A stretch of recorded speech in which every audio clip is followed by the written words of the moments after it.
तो फ्रेंड्स आज बनैबी गोटे मसला दिया भजा। तो देखिपे केते सुंदर देखाउची,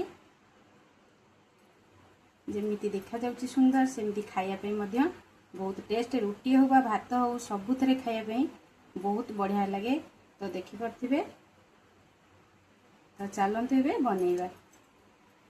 मसला दिया भजा पाई मु सब कौन कौन परिबा नैची देखंतु।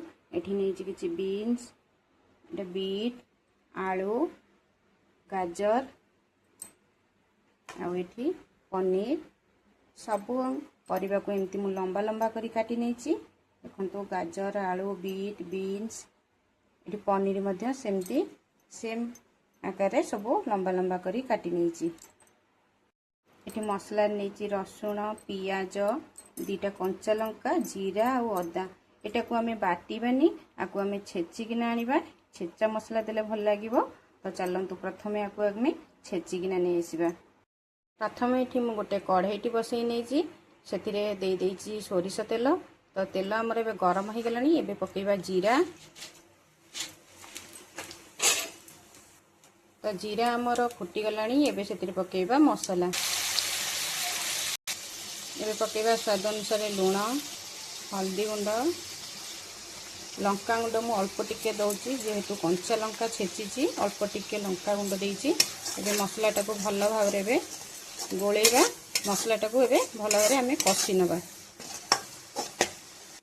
मसलाटा एबे हमर भल भाव रे हेई गलानी। एबे सेतिरे पकेइबा पनीर मसला। पनीर मसला पकेई एबे टिके भल भाव रे आउ टिके कसी नबा। एबे हमें काटी रखिथिबा परिबा को सेतिरे एबे पकेई देबा। एमती भल भाव रे टिके गोलेई नबा परिबा को सब मसला संगे।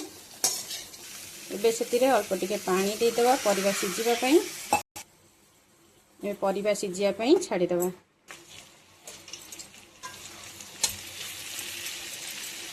तो देखंतु हमर एबे भजा सिजी गलानी। 80% पाखापाखि हमर सिजी गलानी। तो देखि परते केते सुंदर देखाउची। तो पिला माने गाजर बीट खाया पे पसंद करंतिनी प्राय। एमती भाव थरे बनै की पिला माने को दियंतु। रुटी हो बा भात हो सबु थरे खाया पे पसंद करिवे। एबे हमें सेतिरे पकेइबा पनीर। तो पनीर पके एबे भल भाव आउ टिके गोलेई नबा। हल्का हल्का करी गोलेइबा काहेकि ना पनीर गुरा भांगी जिवो। तो देखि परथिबे भजा एबे हमर हेई गलानी। एबे पकेइबा सेतिरे ढेर सारा धनिया पत्र। धनिया पत्र पकेई टिके आउ टिके हल्का एमती गोलेई नबा। तो देखि परथिबे एबे हमर भजा हेई गलानी। आउ गोटे प्लेट को एबे काढी नबा। गैस पे बंद कर देबा।